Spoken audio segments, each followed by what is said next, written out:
আসসালামু আলাইকুম, সবাই কেমন আছেন? আশা করি সবাই অনেক অনেক ভালো আছেন। আজকে আমি চলে এসেছি বাঙালির ঐতিহ্যবাহী একটি পিঠা পাটিসাপটা। এটা শুকনো চালের গুঁড়ো দিয়ে কিভাবে বানানো যায় এটা সবার সাথে শেয়ার করব এবং এটা বানাতে কি কি উপকরণ লাগে চলুন দেখে নেওয়া যাক আমার সেই উপকরণগুলো।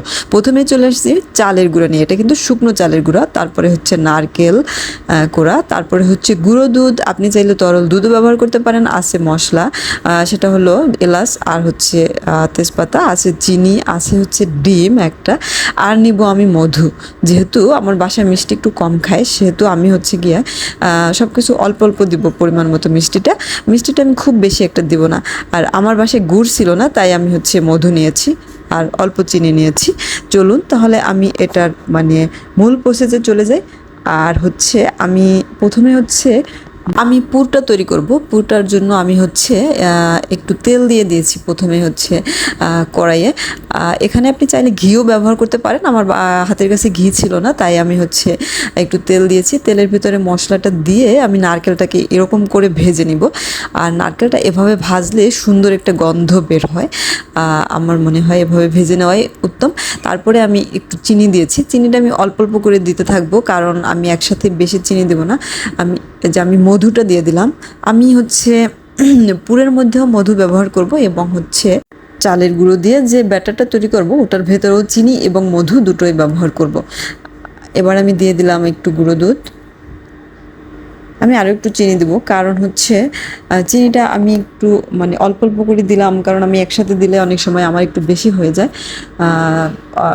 পারফেক্টভাবে করতে চাইলে এরকম অল্প অল্প করে দিয়ে দেখতে হবে।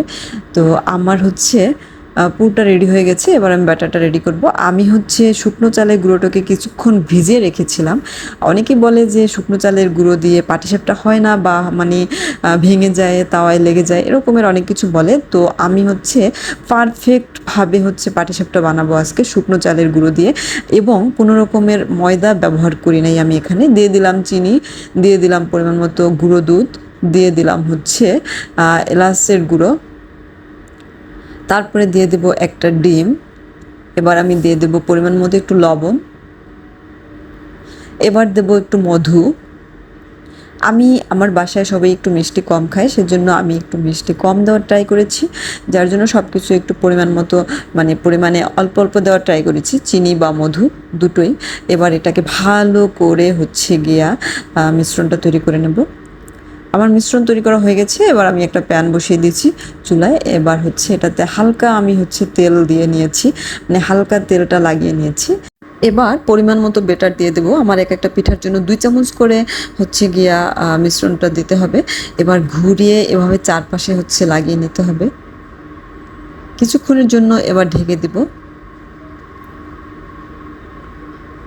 এবার হচ্ছে পুরটা দিয়ে দেব। আমার হচ্ছে গিয়া ওটাকে এভাবে ভালো করে ছড়িয়ে ছড়িয়ে দিতে হবে। দেন হচ্ছে এভাবে ভাজ করে নিতে হবে, খুবই সাবধানে ভাজটা করতে হবে।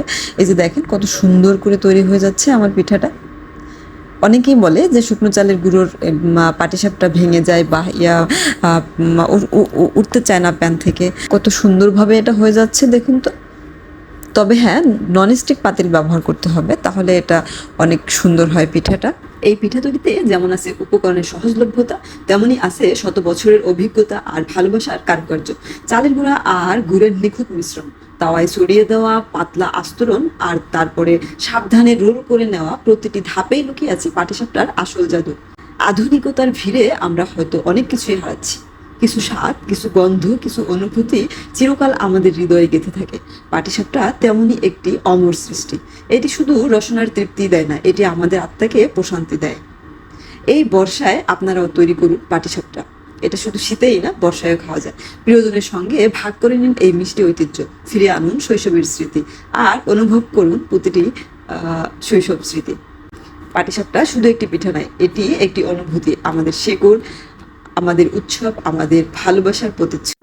দেখুন তো কত সুন্দরভাবে তৈরি করে ফেললাম পাটিসাপটাগুলো। এবং শুকনো চালের গুঁড়ো দিয়ে এইরকম সুন্দর পিঠা বানানো, এটা কিন্তু সত্যি একটি ব্যাপার। তো আশা করি আমার আজকের ভিডিওটা সবার ভালো লেগেছে। যদি একটু ভালো লেগে থাকে তাহলে লাইক, কমেন্ট, শেয়ার দিয়ে পাশে থাকবেন এবং সাবস্ক্রাইব করতে ভুলবেন না।